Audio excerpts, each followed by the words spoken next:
الحمد للہ رب العالمین، الصلاۃ والسلام علی رسولہ النبی الکریم وعلی آلہ واصحابہ اجمعین۔ الحمد للہ، الحمد للہ الذی ہدانا لہذا وما کنا لنہتدی لولا ان ہدانا اللہ۔ رب اشرح لی صدری ویسر لی امری واحلل عقدۃ من لسانی یفقہوا قولی، آمین یا رب العالمین۔ ہم نے سورہ مومنون جو قرآن مجید میں 23ویں نمبر پر ہے وہ شروع کر رکھی ہے۔ آپ سے میں سے کچھ مجھے بتائے گا جو ہم نے پرسوں کیا ہے، اور وہ تھا کہ وہ اہل ایمان جن کو جنت کی خوشخبری دی گئی ہے ان کی صفات کیا ہیں؟ کون بتائے گا؟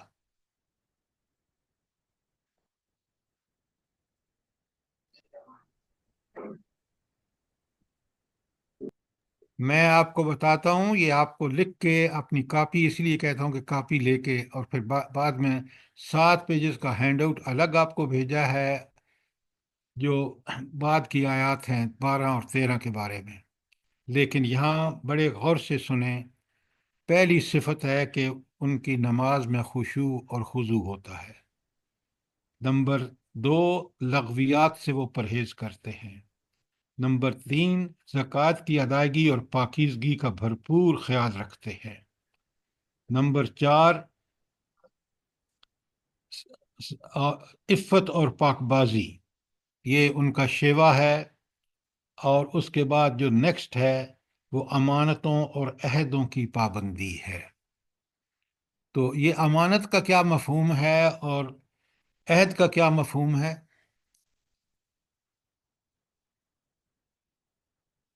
دیکھیں نا، یہ 2 دن ہوئے پڑے ہوئے، آپ کو پتہ ہونا جی چاہیے۔ جی میں بتاؤں؟ جی بتائیں۔ جی، سب سے پہلے اللہ کا دین ہمارے پاس امانت ہے۔ ہماری جی جو جانیں ہیں، مال ہے اور اولاد ہے، ہر چیز جو اس سے نعمت ہمیں عطا کی ہوئی ہمارے پاس امانت ہے۔ اچھا، یہ اور اللہ کا دین امانت ہے۔ قرآن میں کون سی آیت ہے جو بتاتی ہے کہ یہ دین اللہ تعالیٰ کی ہمارے پاس امانت ہے؟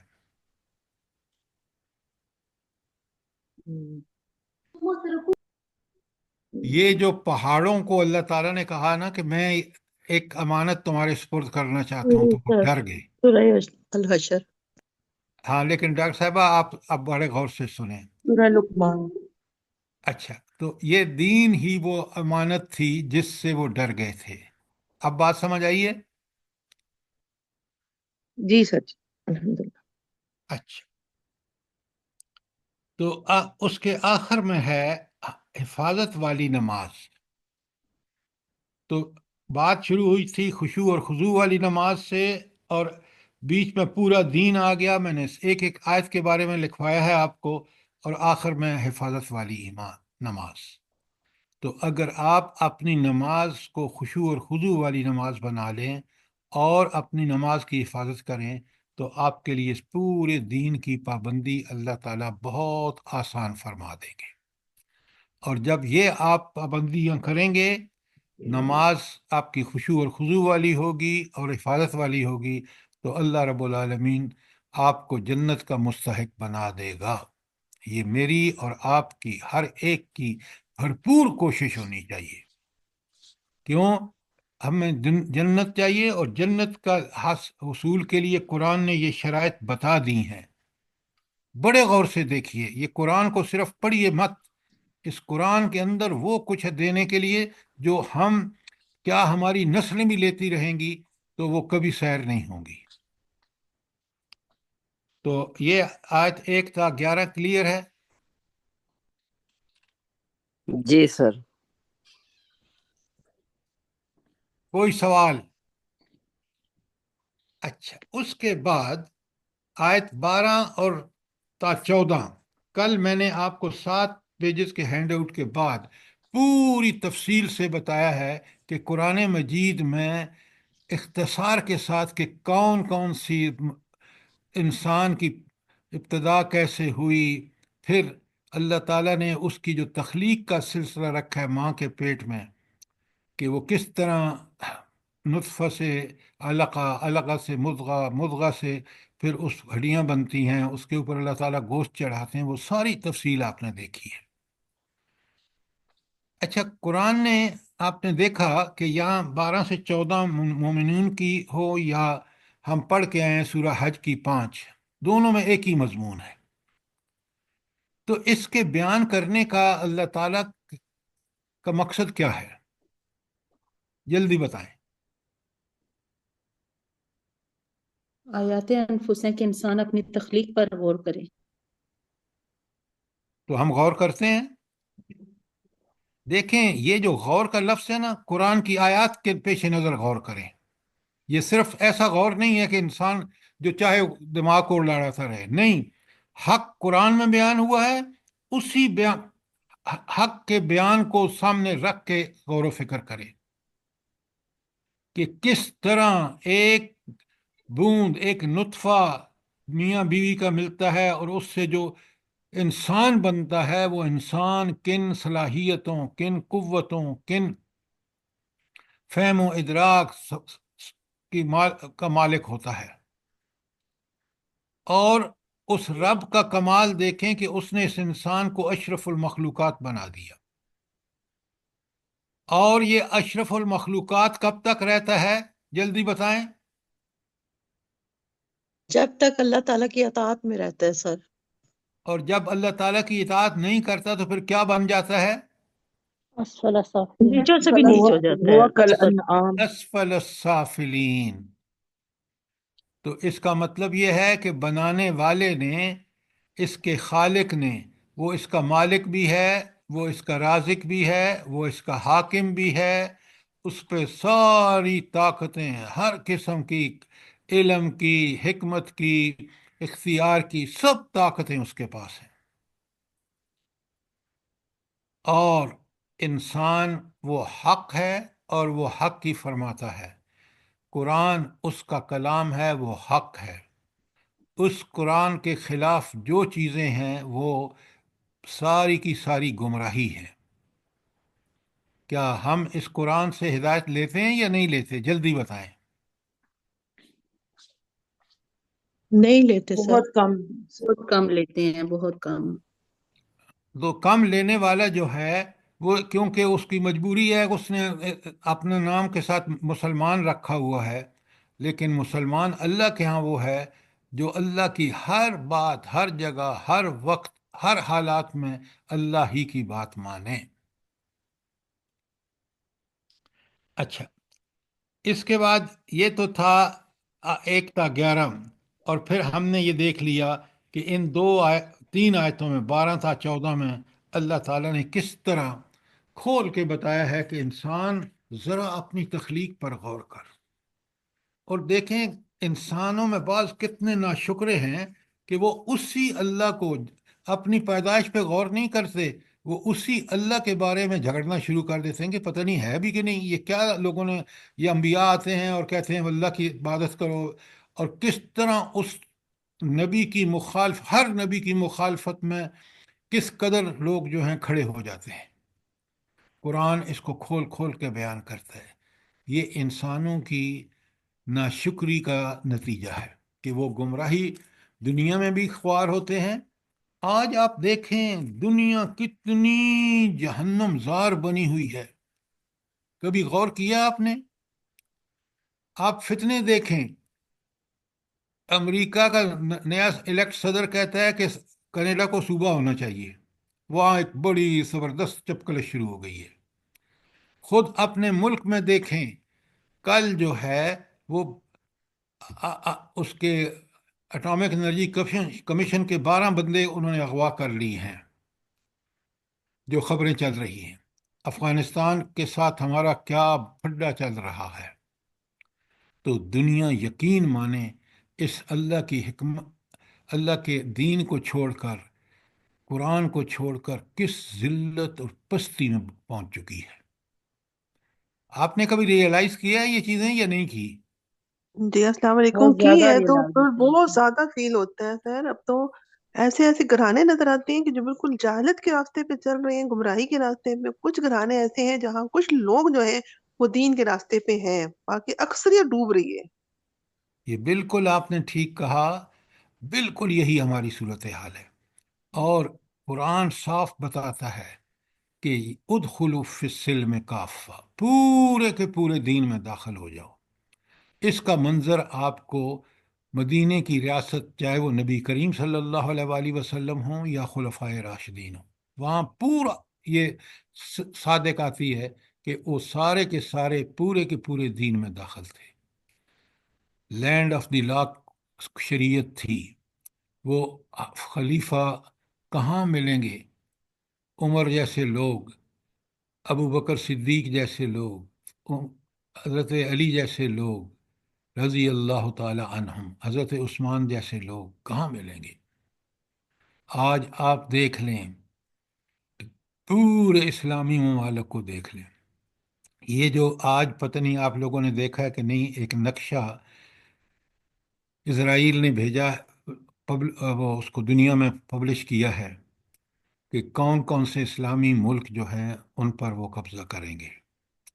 کس کی جرت ہو سکتی تھی اگر ہمارے درمیان جہاد فی سبیل اللہ، قتال فی سبیل اللہ اس طرح ہوتا کہ مسلمان اٹھے، ایک مکہ سے مدینہ میں حکومت قائم ہوئی، پھیلتی پھیلتی دنیا کے براعظموں میں پھیل گئی، اور آج ہم سمٹتے سمٹتے اسرائیل جیسا لعین، اللہ کا لعین قوم، وہ ہمیں بتا رہی ہے کہ یہ علاقے ہم نے قبضہ کرنے ہیں، اور جرت نہیں ہے ہم میں کہ ہم سر بولنے کی بھی جرت نہیں ہے تو کرنا کیا ہے ہم نے؟ بس اللہ آواز سے بھی نہیں دعا۔ اٹھائی جاتی۔ دیکھیں نا، یہ قرآن سے دوری کا سارا سلسلہ ہے۔ اچھا، جب قرآن سے آدمی دور ہوتا ہے، اب مجھے آپ پتے کی بات بتائیں، تو سب سے بڑا نقصان اس کا کیا ہوتا ہے؟ جو شخص اللہ کو بھلا دیتا ہے اور وہ دنیا میں غرق ہو جاتا ہے، تو اس کا مسئلہ کیا ہو جاتا ہے؟ سر اس کی روح مردہ ہو جاتی ہے، وہ زندہ ہوتے ہوئے بھی مردہ ہی ہوتا ہے۔ چلیں، ایک تو یہ بات ہوئی، اور اور سر وہ اللہ کا شیطان دنیا کے بھی عادی ہو جاتا ہے۔ جب اس نے اللہ کو بلا دیا تو اللہ نے بھی اس کو بلا دیا، کڑے میں ڈال دیا اس کو۔ یہ آپ کی بات 100% ٹھیک ہے۔ جب اللہ بھلا دیتا ہے تو پھر انسان، اللہ کا بھلانا یہ ہے کہ اللہ اس کے دل پر مور لگا دیتا ہے۔ مور لگنے کا مطلب کیا ہے؟ کہ اب وہ حق بات نہیں سنے گا، حق پر کبھی عمل نہیں کرے گا، حق پر کبھی یقین نہیں کرے گا۔ یہ بہت بڑی، اور یہی آج مسئلہ ہے حکمرانوں کے ساتھ، بدبختی ہے سر۔ بہت بڑی بدبختی ہے، اس سے بڑی کوئی بدبختی ہو نہیں سکتی۔ سر جی، سب سے زیادہ خوف اسی بات پہ آتا ہے جب اللہ تعالیٰ فرماتا ہے کہ ٹھیک ہے پھر تو جو مرضی کر، ہاں، مطلب اگر تو حق پہ نہیں ہے یا ایمان پہ نہیں چل رہا ہے تو پھر ٹھیک ہے تو جو مرضی کر، پھر انسان تو اس آنا پہ تو تو میرے پاس ہی ہے لڑک جاتا ہے واپس۔ انسان، آنا لڑک تو جاتا میرے پاس ہے۔ دیکھیں، تو اللہ کی اس بادشاہی میں کچھ بھی نہیں بگاڑ سکتا اللہ کا، تو اپنا بگاڑ رہا ہے۔ اچھا، اب یہ ساری چیزیں جو ہیں نا بیان کرنے کے بعد، آیت 15 میں آپ کے سامنے پڑھ رہا ہوں، بڑے غور سے سنیے کہ ساری چیزیں بتانے کے بعد اللہ رب العالمین فرماتے ہیں، بسم اللہ الرحمن الرحیم، ثم انکم بعد ذالک لمیتون، پھر اس کے بعد تم کو ضرور مرنا ہے۔ یہ ہے وہ سبق کہ تمہیں کس طرح پیدا کیا، کس کمال کی وہ ہستی ہے، اور تم جنت میں جانے کے لیے یہ کام کرنے ہوں گے۔ اور پھر یاد رکھو، یاد رکھو، تم میں سے ہر ایک نے مرنا ہے کوئی جو آج آپ کو نظر آئے کہ پیر، فقیر، ولی، پیغمبر جو آج بھی زندہ ہو؟ تو یہ موت اتنی یقینی ہے کہ قرآن کہتا ہے کہ ثم انکم، پھر بے شک تم بعد ذالک لمیتون، اس کے بعد تم کو ضرور موت آئے گی۔ یہ بہت بڑی وارننگ ہے۔ یہ ایسی بات نہیں ہے کہ بس موت آئے گی، موت کے بعد آپ کو اٹھ کر سیدھا پہنچنا ہے میدان حشر میں، اور وہاں ہونا ہے سوال و جواب۔ یہ ہے اصل میں اس دھمکی کے پیچھے جو اصل کام ہے وہ یہی ہے۔ اور پھر اللہ تعالیٰ کہتے ہیں کہ موت کے بعد پھر کیا ہوگا، ذرا سیکوینس دیکھیں، چھوٹی چھوٹی آیات، اس میں کتنا بڑا میسج اور پیغام ہے۔ ثم انکم یوم القیامت تبعثون، پھر قیامت کے روز یقیناً تم اٹھائے جاؤ گے۔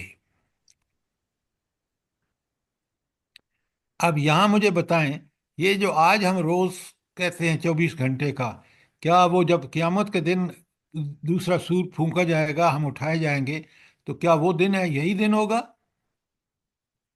نہیں 24 گھنٹے کا؟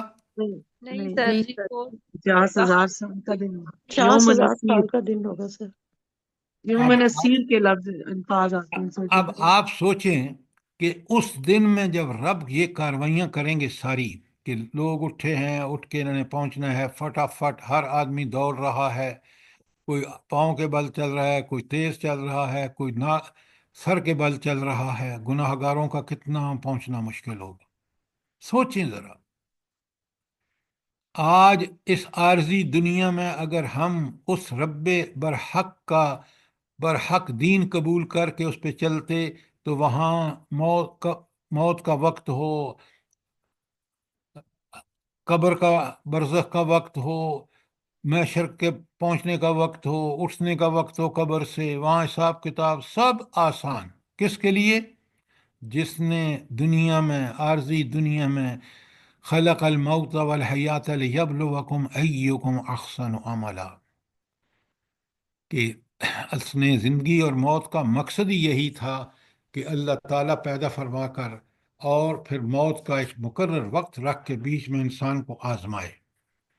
تو اس زندگی کو آزمائش سمجھیے، اس زندگی کو بڑی ذمہ داری کے ساتھ گزاریے۔ یہاں آپ کو کچھ عیاشی جس کو کہتے ہیں وہ نہیں مل سکتی، سارا سامان جو سکون، اطمینان اور ہر قسم کی نعمتیں وہ جنت میں ملیں گی، وہ دائمی ہوں گی، وہاں کوئی خزاں نہیں ہوگی، بہار ہی بہار ہوگی، وہاں کے درخت، بالا خانے، وہاں کے باغات، وہاں کی زندگی، اللہ اکبر۔ کبھی آپ نے سوچا ہے کہ وہاں کوئی لغویات کا نام و نشان بھی نہیں ہوگا؟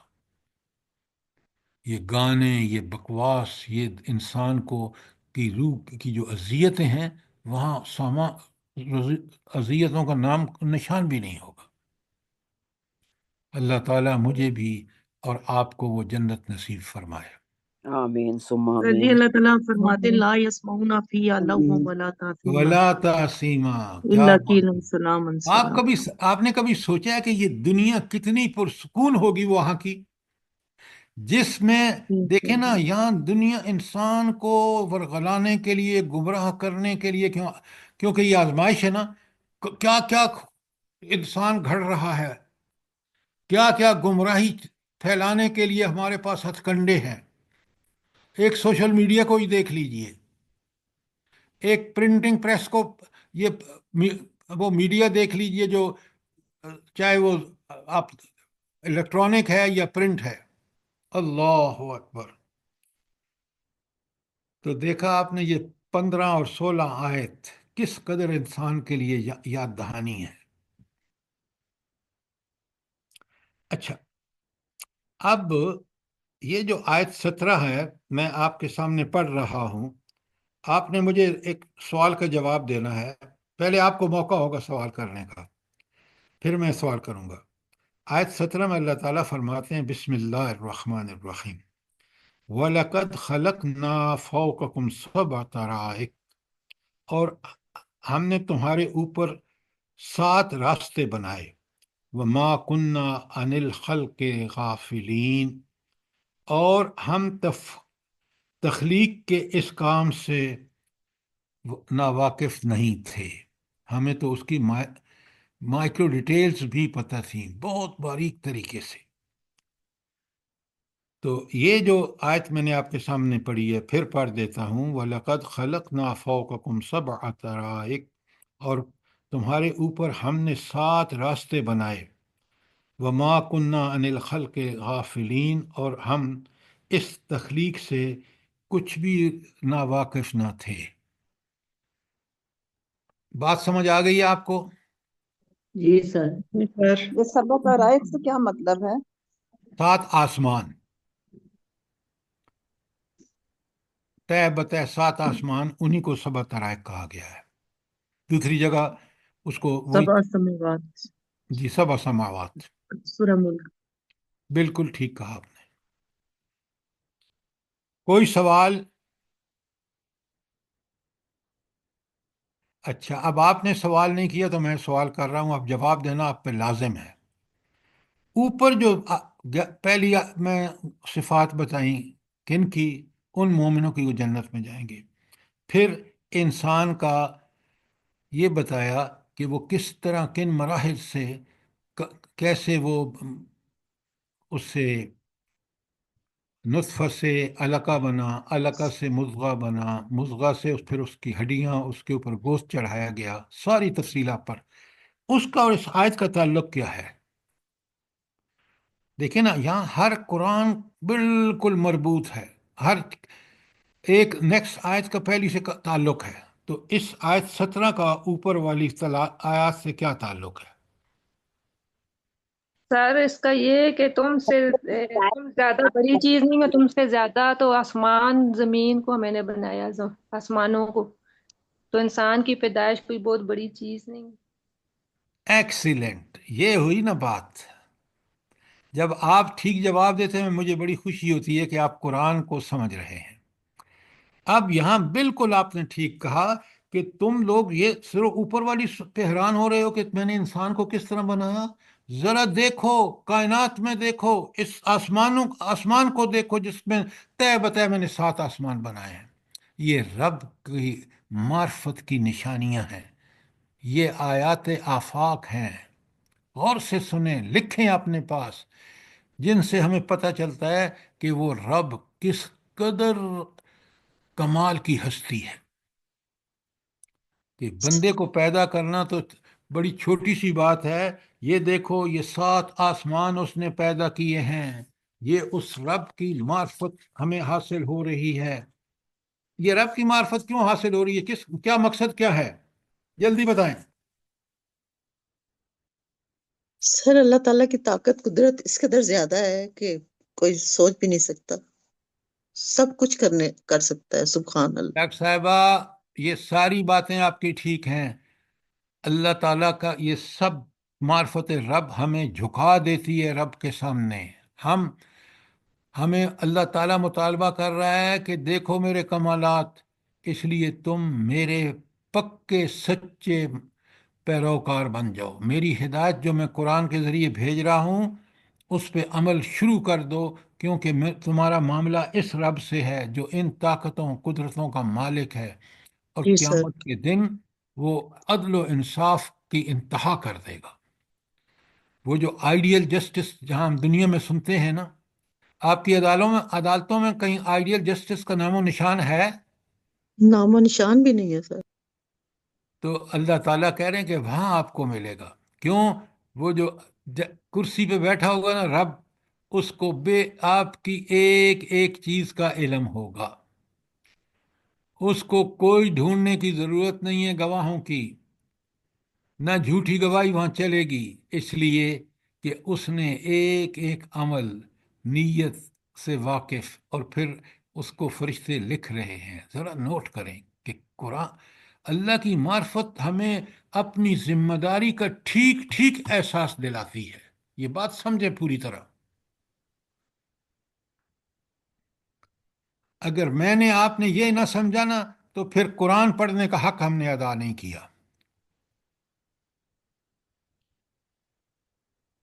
اب اگلی پھر آیت کائنات چل رہی ہیں تاکہ ہمیں رب کی معرفت حاصل ہو، اور جب رب کی اتنی طاقت قدرت، اس کی اتنا علم، اتنی اس کی حکمتیں جب ہم سامنے آئیں گی تو ہمارے پاس کوئی چارہ نہیں ہوگا سوائے اس کے کہ ہم اس کے ہر حکم پر سر تسلیم خم کر دیں۔ تو اللہ فرماتے ہیں بسم اللہ الرحمن الرحیم۔ سر جی پلیز یہاں یہ وما كنا عن الخلق غافلین، اس کو پلیز تھوڑا سا واضح کریں۔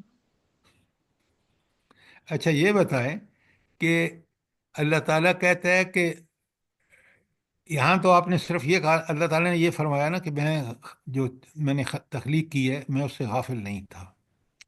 اب آپ اس تخلیق میں سے ایک انسان اللہ کی تخلیق ہے نا، جی سر۔ وہ کس سے واقف ہے؟ علیم بذات صدور، جو سینے میں اٹھتی ہیں نا امنگیں اور خیالات اور تصورات، اللہ اس سے بھی واقف ہے۔ اسی طرح اللہ تعالیٰ مخلوق میں سے ہر چیز کے بارے میں واقف ہے۔ اس لیے اللہ تعالیٰ کہہ رہا ہے کہ ہم تخلیق کے سے ناواقف نہیں تھے، بلکہ ہم ایسے واقف تھے کہ وہ چیز جو مخلوق ہے وہ خود اپنے حالات سے اتنی واقف نہیں تھی جتنے ہم واقف ہیں۔ کیوں؟ ہم اس کے ماضی، حال اور مستقبل کو جانتے ہیں، وہ تو شاید صرف اپنے حال کا کچھ اندازہ کر سکتا ہو۔ اب بات کلیئر ہوئی ہے کہ نہیں؟ جی جی سر جی الحمدللہ۔ اچھا، سر اس میں ان احمقوں کا جواب بھی ہے جو کہتے ہیں کہ یہ کائنات خود بخود وجود میں آ گئی، اور کہتے ہیں کہ کوئی بگ بینگ تھیوری اور یہ بکواس جو کرتے ہیں، یہ ان کے لیے بھی جواب ہے۔ بے شک بے شک آپ نے ٹھیک کہا۔ جتنا آپ اس پہ غور کریں گے نا، آپ کو نئے نئے پہلو ملیں گے۔ تو آپ نے بالکل ٹھیک کہا کہ یہ ان تمام احمقوں کے جواب ہے جو کہتے ہیں کہ یہ تو خود بخود او بھائی، اتنا بڑا نظام، ایک آپ انسان کو نہیں سمجھ سکا آج تک انسان پوری طرح، تو وہ اس کو کیسے پتہ چلے کہ یہ کیا ایک یہ سولر سسٹم کو ہی لے لیں جس کے اندر یہ سارے سیارے ہیں، تو انسان تو یقین مانے اللہ کا علم اتنا وسیع کہ ہم اس کا احاطہ بھی نہیں کر سکتے۔ وَلَا يُحِيطُونَ بِشَيْءٍ مِّنْ عِلْمِهِ إِلَّا بِمَا شَاءَ، روز آپ آیت الکرسی میں ہر نماز کے بعد پڑھتے ہیں، کبھی غور کیا کریں۔ جزاک اللہ۔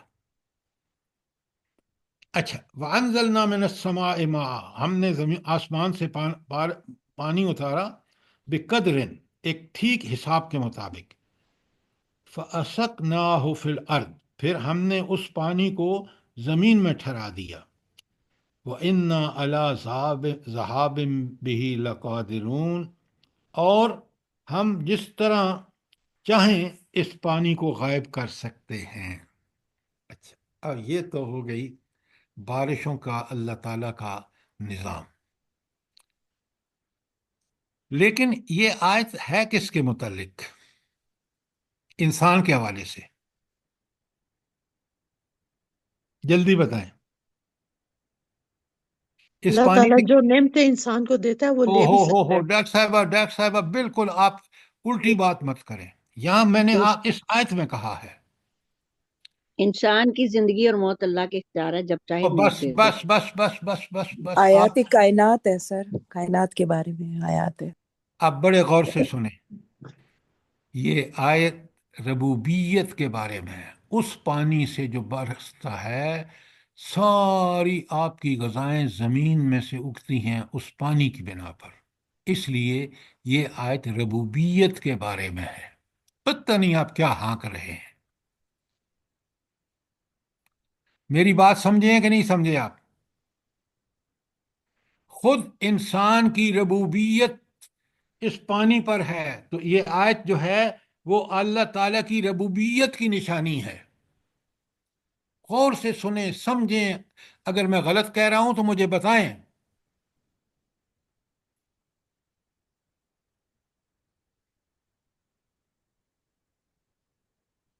آگے بالکل بات اس کو کھود رہی ہے ربوبیت کو۔ اللہ تعالیٰ آیت 19 میں فرماتا فَأَنشَأَ لَكُم بِهِ جَنَّاتٍ مِّن نَخِيلٍ وَأَعْنَابٍ، پھر اس پانی کے ذریعے ہم نے تمہارے لیے کھجور اور انگور کے باغ پیدا کیے۔ لَكُم فِيهَا فَاكِهَةٌ، تمہارے ان باغوں میں بہت سے لذیذ پھل ہیں، وَمِنْهَا تَأْكُلُونَ، اور تم ان سے روزی حاصل کرتے ہو۔ یہ ہے ربوبیت۔ تو یہ آیات ہیں، آیات ربوبیت اللہ تعالیٰ کی ہمارے حوالے سے۔ بات بڑی کلیئر ہے یا نہیں؟ جلدی بتائیں۔ جی سر جی سر جی سر اچھا، اب آپ دیکھیں، یہ ذرا تھوڑا سا آپ غور کریں گے نا، یہ بارش برستی ہے، ایک تو ڈائریکٹ کھیتوں کو پانی لگ گیا، پھر برف بنتی ہے پہاڑوں پر، اور اسی پانی سے پھر وہ ندی نالے جو جاری رہتے ہیں جس سے آپ کاشتکاری کرتے ہیں، گنتے جائیے، رب کا نظام دیکھیے۔ یہ صرف پانی کا بارش کی بات نہیں ہے، اس بارش سے آگے جو پروسیسز ہیں، اس بارش سے جو دیگر آگے سامان پیدا ہوتے ہیں انسانی زندگی کے لیے، اس کا گمان تو کریں ذرا، پھر آپ کو پتہ چلے گا کہ یہ واقعی آیت ربوبیت ہے، یہ اللہ کی پالنے، انسان کی ضروریات کو پورا کرنے کی نشانیاں ہیں، حیوانات کی، انسانوں کی۔ بات کلیئر ہے کہ نہیں کلیئر؟ آیت کو تہ تک پہنچیے جی میری۔ سر سر یہ جو لفظ یہاں پر ہے فاسقہ نہ ہو، اس سے مراد زمین کو سیراب کرنے سے متعلق ہے کیا یہ؟ کون سا لفظ کہا آپ نے؟ سر یہ فواق، جو ہے شروع میں فاسقہ نہ ہو۔ ہاں، فسکن نہ ہو، ہم نے جی اس کو پانی پلایا تو کھیتیوں کو، جو زمین کو جو پانی ملتا ہے جس سے پھر یہ سارے، تو اس کو فسکن نہ ہو کا لفظ استعمال کیا ہے۔ سر جی یہ ٹھہرنے سے نہیں ہوگا سکانا؟ میں پورے پروسیس کی بات کر رہا ہوں۔ جی جی ٹھیک آپ دیکھیں، لفظی معنی اپنی جگہ ہے، لیکن اس کا جو تشریح ہے وہ آپ کو سمجھ آنی چاہیے۔ جی سر جی ٹھیک ہے، جزاک اللہ خیر۔ اچھا، پھر اللہ تعالیٰ کے ان ربوبیت کی مزید نشانیاں دیکھیں۔ آیت 20 میں فرمایا وَشَجْرَةً تَخْرُجُ مِن طُورِ سِینَاءَ تُنبِتُ بِالدُّهْنِ وَالصَّبْغَ لِلْعَاقِلِينَ، اور وہ درخت بھی ہم نے پیدا کیا جو طور سینا سے نکلتا ہے، تیل بھی لیے ہو اگتا ہے اور کھانے والوں کے لیے سالن بھی۔ اچھا، یہ زیتون کا بارے میں 19 آیت نہیں ابھی وضاحت ہوئی، جی 19 نمبر کی آیت نہیں آپ نے ابھی پڑھی۔ اچھا، میں نے نہیں پڑھی، میں دیکھ لی۔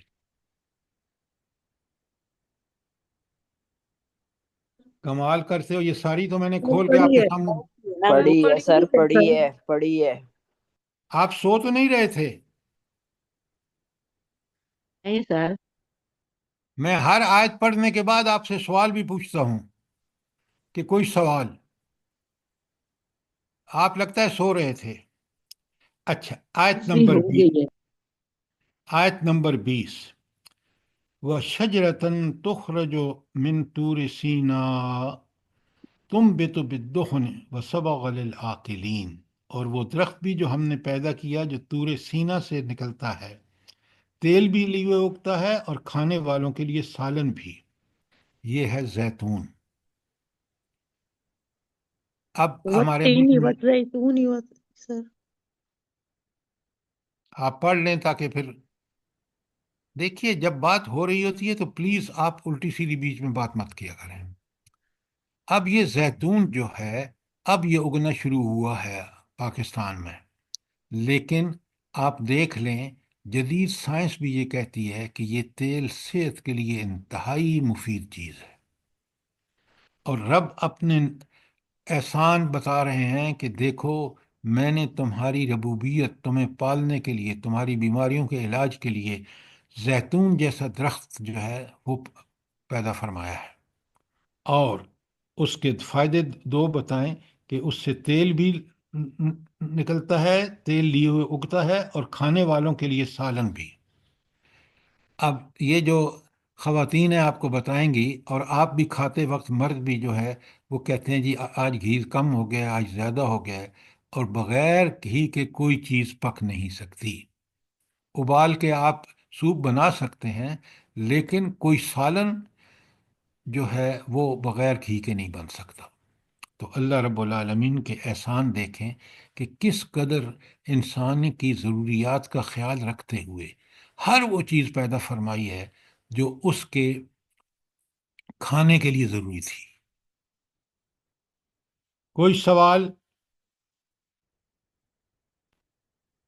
یہ ساری دیکھیں، یہ ساری آیات کائنات ہیں، اور یہ جو کھانے پینے سے مراد ہیں وہ ساری آیات، وہ آیات ہیں جو ربوبیت کے حوالے سے ہیں۔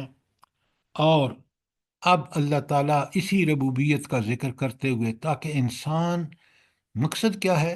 تاکہ انسان ان چیزوں پر جب غور کرے گا تو اس کو اپنے آقا مالک اس رب کی ساری شانیں ایسی سامنے آ جائیں گی کہ وہ جھک جائے گا، وہ اس سمجھ جائے گا کہ برحق وہی ہے جس نے میرے لیے اتنے انتظامات کیے، لیکن ان انتظامات اور ان ساری ربوبیتوں کا ایک دن مجھ سے حساب ہوگا۔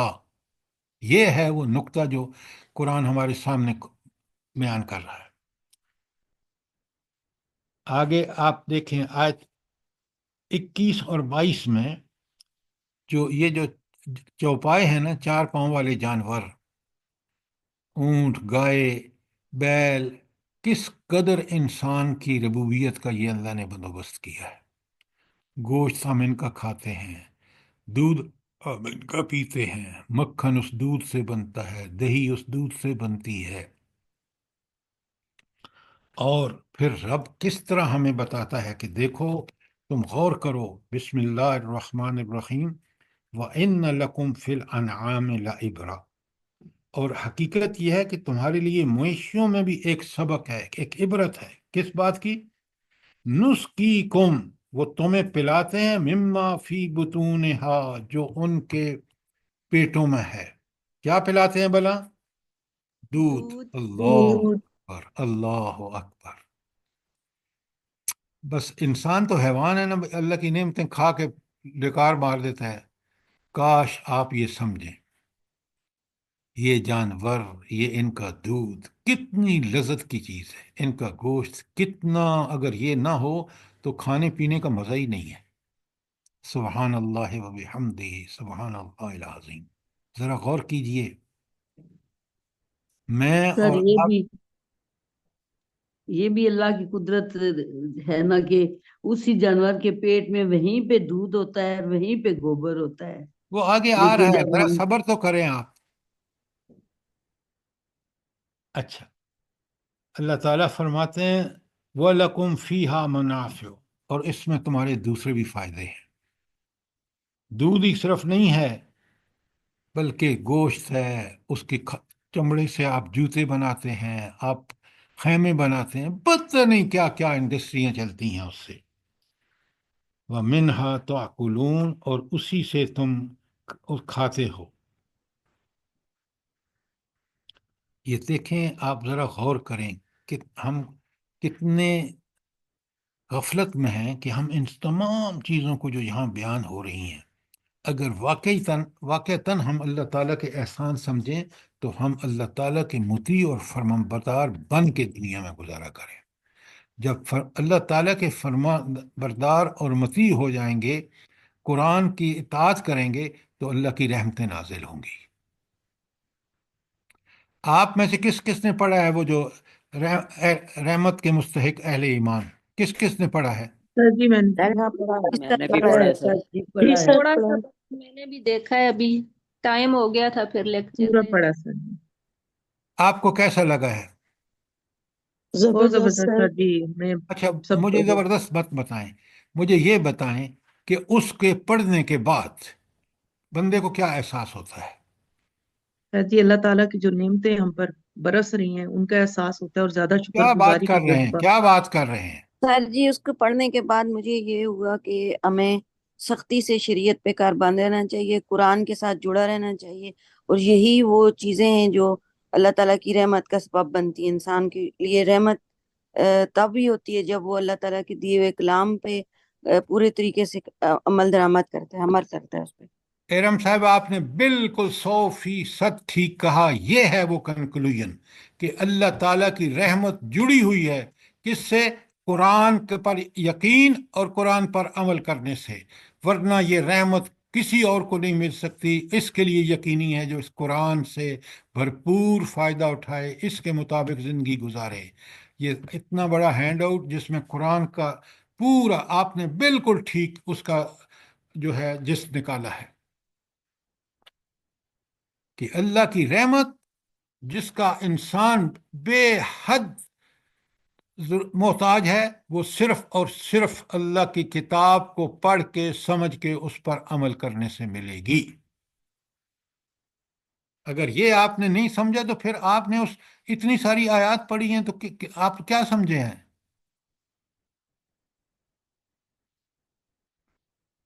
دیکھیں نا، آپ کے پاس قرآن سے کہ رحمت کن لوگوں کا حق ہے، پوری آیات تو ہم نہیں احاطہ کر سکتے، قرآن کا نہ کوئی احاطہ کر سکتا ہے نہ کوئی دعویٰ کر سکتا ہے، لیکن ہم نے اکثر آیات وہاں آپ کے سامنے رکھ دی ہے۔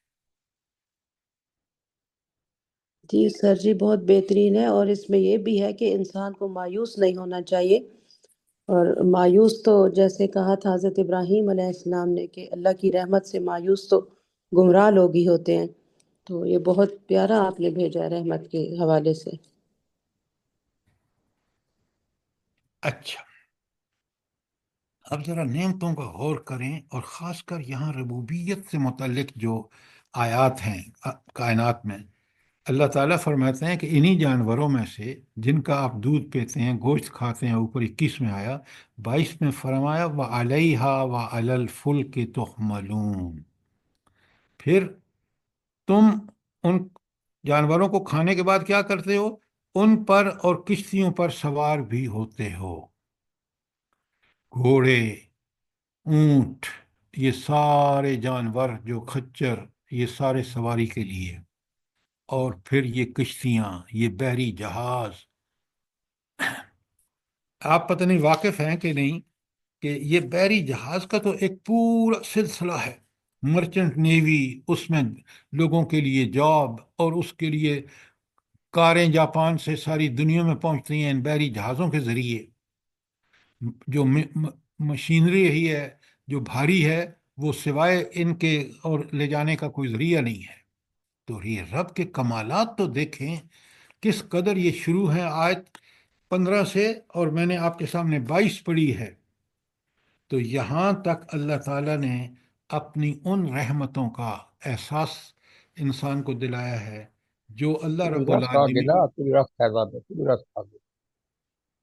یہ آپ کا فون کھلا ہے اعجاز صاحب، اور آپ کی باتیں آن ایئر جا رہی ہیں۔ اچھا، اب آپ مجھے یہاں بتائیے کہ یہاں قرآن میں ایک آیت آتی ہے اور آپ کو پڑھ کے اش اش کر اٹھنا کرنا چاہیے، وہ آیت والا کیا ہے؟ جلدی بتائیں، آپ جوڑا کریں نا۔ جی، جی، کشتیوں سے متعلق سورہ رحمان میں کشتی سے فَبِأَيِّ متعلق آلَاءِ نہیں، رَبِّكُمَا جنرل تُكَذِّبَانِ۔ قرآن کی پہلے بات کو سمجھیں۔ آپ ایک کشتی کو کیوں کہہ رہے ہیں؟ ساری نعمتیں اوپر بیان ہوئی ہیں، تو اس کا مطلب کیا ہے؟ اللہ تعالیٰ کیا بیان کر رہے ہیں؟ فَبِأَيِّ آلَاءِ رَبِّكُمَا تُكَذِّبَانِ۔ نہیں، اس سے بھی بڑھ کر بات ہے۔ سر جی یہ آیت تو اپنی یاد کریں۔ دیکھیں نا، اللہ کی نعمتوں کو گننا چاہو تو گن نہیں سکو گے۔ یہ بھی ٹھیک ہے، اور جلدی بتائیں۔ کہ سر جی یہ جو اللہ تعالیٰ نے انسان کی پیدائش کے بعد یہ ساری نعمتیں انسان کے لیے پیدا کر دی ہیں، یہی اچھا، ربوبیت۔ اب میں آپ کو بتاتا ہوں کہ کمال کی بات قرآن نے کی ہے۔ یہ ساری باتیں آپ کی ٹھیک ہیں، اللہ تعالیٰ فرماتے ہیں، یہ سورہ حامیم سجدہ لکھیں تاکہ آپ ان چیزوں پر غور کریں۔ حامیم سجدہ 41 نمبر پر صورت ہے، اس کا نمبر ہے 41واں نمبر، اس کی آیت ہے 53 نمبر۔ میں پڑھ رہا ہوں، اب سنیں۔ سنوریہم آیاتنا، ہم ان کو اپنی نشانیاں دکھائیں گے، فی الآفاق، اس دنیا، آفاق میں بھی، دنیا میں بھی، وفی انفسہم، اور خود ان کے اپنے ذات کے اندر بھی۔ نشانیاں دکھا کے کیا کریں گے؟ حتیٰ یتبین لہم، یہاں تک کہ ان پر واضح ہو جائے گا کہ انہ الحق، یہ قرآن حق ہے، اور اس کے نازل کرنے والا بھی حق ہے۔ یہ ہے کمال قرآن وہ جو آپ کہہ رہے ہیں وہ ساری باتیں، نعمتیں، انعامات، اور انسان کو پیدا کیا تو سب چیزیں پیدا کر دی، بلکہ انسان کو یہ ساری چیزیں بتانے کا مقصد یہ ہے کہ انسان پر واضح ہو جائے کہ قرآن حق ہے، اور اس قرآن کے نازل کرنے والا بھی، ہستی بھی حق ہے۔ یہ لکھیں آیت اور اس پہ غور کریں۔ سر جی یہ حامی میں سجدہ ہے یا دوسری حامی میں یہ؟ نہیں، یہ حامیم سجدہ ہے، دوسری سجدہ ہے، وہ 32 نمبر ہے۔ آپ کا مسئلہ یہ ہے کہ آپ صورتوں کے نمبر یاد نہیں کرتے۔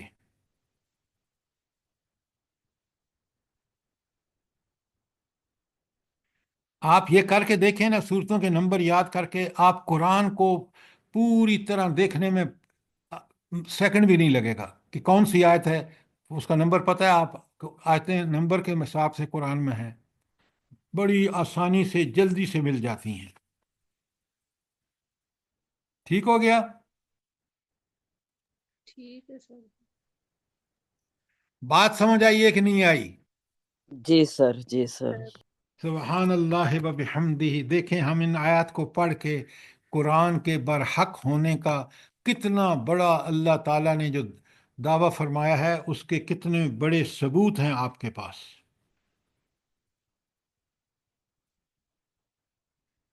اچھا، یہاں تک جو آپ نے آیت 15 سے ہم آیت اس پہ آ گئے ہیں 22 پر، تو یہاں ان پوری آیات میں، جیسے آپ نے پہلی 11 آیات میں اوصاف پڑھے ان مومنوں کے جو جنت میں جائیں گے، 12 تا 14 میں ہم نے پڑھا کہ انسان کے ماں کے پیٹ میں جو تخلیقی مراحل ہیں وہ کیا ہیں، 15 سے 22 تک ہم نے پڑھا کہ اللہ تعالیٰ کی کتنی بڑی نشانیاں ہیں، اور کس حالت میں ہیں؟ آیات کائنات کے حوالے سے، جن کو پڑھ کے آدمی بالکل اللہ کے سامنے اس کا علم، اس کی حکمت، اس کی طاقت، اس کی قوت، اس کے کن چیزوں کو پلان کرنے کا طریقہ، اس چیزوں کو ایگزیکیوٹ کرنے کا طریقہ، ایک ایک چیز اتنی واضح ہو جاتی ہے کہ ہم پکار اٹھتے ہیں کہ یہ قرآن حق ہے۔ اچھا، اب یہ ہمیشہ ربط آیات جو ہے نا، اس کو آپ تلاش کیا کریں، انشاءاللہ آپ کو بڑی بات سمجھ آئے گی۔ اب ہم آیت نمبر 23 پہ چلتے ہیں۔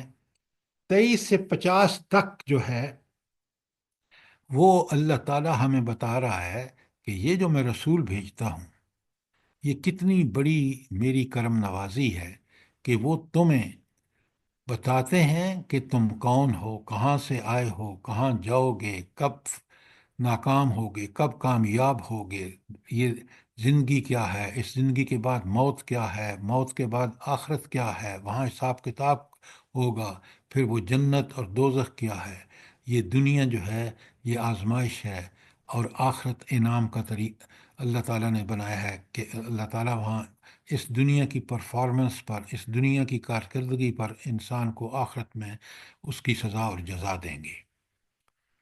اور یہ انبیاء جب آئے، پوری تفصیل آپ کے سامنے قرآن میں موجود ہے۔ یہ تو آیت سورۃ 23 ہے نا مومنون۔ سب سے پہلے اب قرآن کو دیکھیں تو سورہ آراف میں 6 قوموں کا ذکر آیا ہے،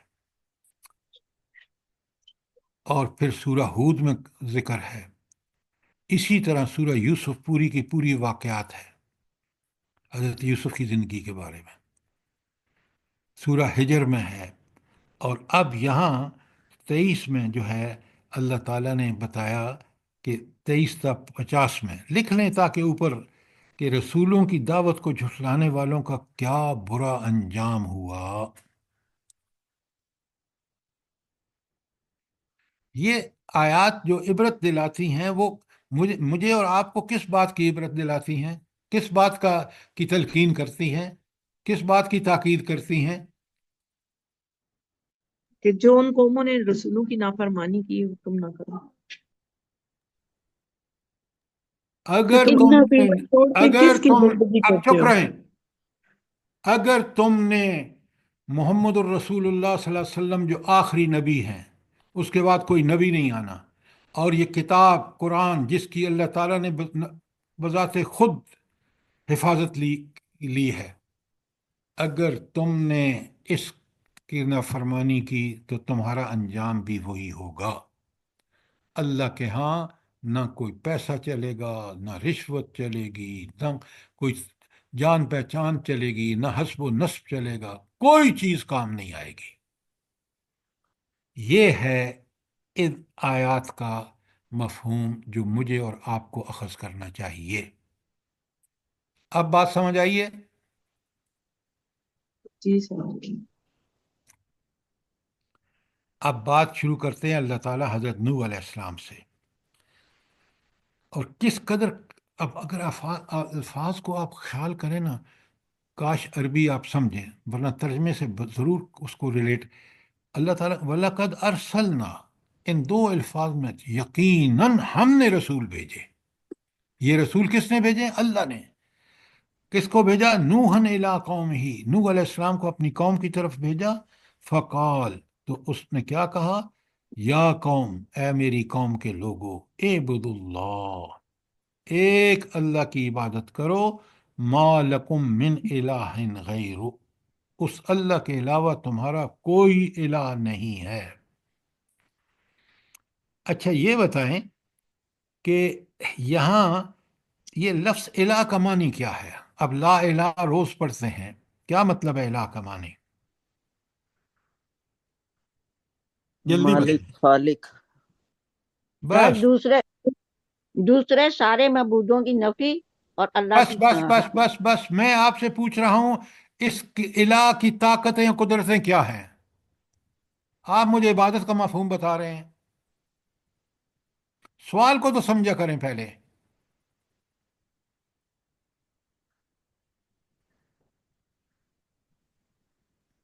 آپ بڑے غور سے سنیے، علاج ہم کیوں اس کی عبادت کرتے ہیں؟ وہ سمیع ہے، وہ بصیر ہے، وہ علی کل شیء قدیر ہے، وہ عزیز الحکیم ہے۔ یہ اس الہ کی صفات ہیں جو قرآن میں آپ پڑھتے ہیں، میں انہی الفاظ میں بیان کر رہا ہوں۔ تو الہ وہ ہستی ہے جو ہماری دعائیں سنتی ہے، جو قبول کرنے کی طاقت رکھتی ہے، جس کے پاس سارا ہر چیز کا اختیار ہے۔ میں اپنے سانس میں بھی اس کا محتاج ہوں، میں اپنی ہر ضرورت میں بھی اس کا محتاج ہوں، اور الہ وہ ہستی ہے جو ان تمام چیزوں کو پورا کرتی ہے۔ میرے لیے اس نے کتنے بڑے اس کے احسان ہیں۔ تو اگر اس کے پاس طاقتیں نہ ہوں تو کوئی اس کی عبادت کرے گا؟ بتائیں مجھے۔ نہیں کرے گا۔ ہم عبادت اس لیے کرتے ہیں کہ وہ راضی ہو کہ ہم پر رحمت نازل کرے، جو آپ کے پاس ہینڈ آؤٹ پہنچ چکا ہے، پڑھیں اس کو۔ تو اس آپ کے علاوہ اللہ کوئی الہ نہیں ہے، کسی کے پاس وہ طاقتیں ہی نہیں ہیں جو الہ کے پاس آپ کے پاس ہیں۔ اچھا، دوسری بات، یہاں آپ دیکھیں گے اور بہت ساری جگہوں پہ دیکھیں گے، ہر نبی نے کہا اعبد اللہ۔ یہ اعبد اللہ کا مطلب کیا ہے؟ مفہوم کیا ہے؟ بھائی یہ نبی کی دعوت کا پورا خلاصہ ہے کہ وہ کہہ رہا ہے کہ یہ کام کرو، صرف کیا؟ اللہ کی عبادت کرو۔ سر ہر وقت، ہر جگہ، ہر معاملے میں اللہ تعالیٰ کے حکم کی تابع رہو۔ صرف اور صرف اسی کو خالق، مالک، رازق، مدبر سمجھو۔ اور اچھا، انبیاء کے ذریعے جو اس نے ہم تک تعلیمات پہنچائی ہیں، ہم اس کی من و ان پیروی کریں۔ یہ ساری باتیں آپ کی ٹھیک ہیں، لیکن اس پہ جو ایک کتاب آپ سب کو پڑھنی چاہیے وہ ہے قرآن کی 4 بنیادی اصطلاحیں۔ آپ میں سے کس نے پڑھی ہے؟ جی سر سر، آپ آپ نے کلاس میں پڑھائی ہوئی ہے۔ ہاں لیکن میں نے تو پڑھائی ہے، لیکن آپ کو کوئی یاد ہے کہ اس میں 4 ٹاپک کیا تھے جو اس میں ڈسکس ہوئے ہیں؟ الہ، عبادت، دین، دین، اللہ کے بندو، رب، الہ، عبادت دین، رب جو ہے وہ ہم اس کو جب جانتے ہیں تو اس نے ہماری ربوبیت کا بندوبست کر لیا، جو ان آیات میں اوپر پڑھ کے آئے ہیں آپ، ہم اس کو سب سے پہلے جو پہچانتے ہیں اس کی ربوبیت کی وجہ سے پہچانتے ہیں کہ اس نے ہمارے پلنے پوسنے کا سارا سامان جو ہے وہ ہمیں عطا فرما دیا ہے مختلف شکلوں میں۔ تو عبادت وہاں اس جو میں نے آپ کو پڑھایا ہے وہ ہے، ایک ہے پرستش و پوجا،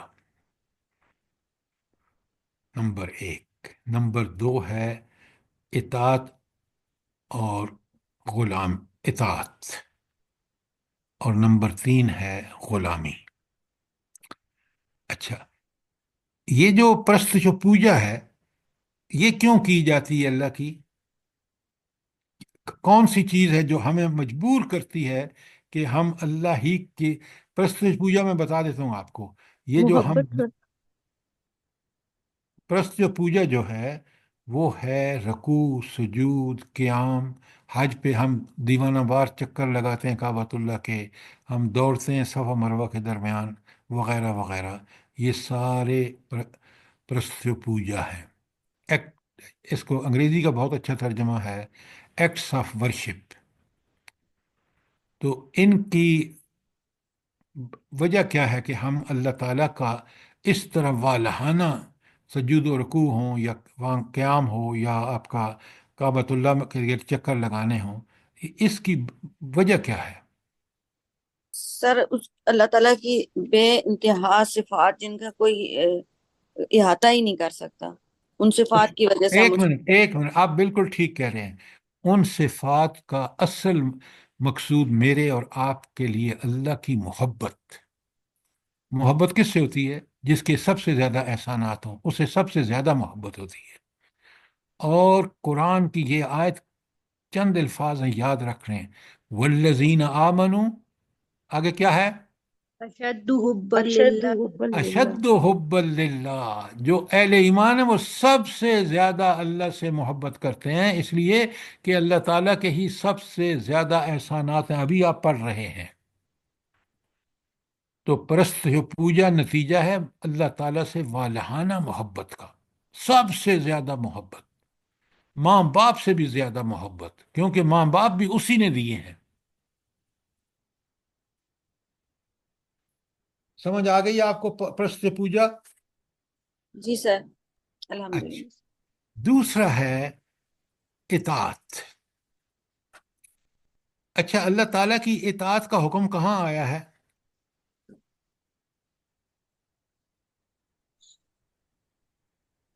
بھائی آپ سمجھ میں پڑ گئے؟ قرآن پڑھتے ہیں یا نہیں پڑھتے آپ؟ وَإِن كُنتُم تُحِبُّونَ اللَّهَ فَاتَّبِعُونِي اطیع يُحْبِبْكُمُ اللہ و اطیع الرسول، ایک جگہ نہیں 20 جگہ آیا ہے۔ کیوں نہیں آپ اس جواب دیتے کہ جب میں کہتا ہوں اللہ کی اطاعت تو اللہ کی اطاعت اطیع اللہ و اطیع الرسول کے حکم میں ہے؟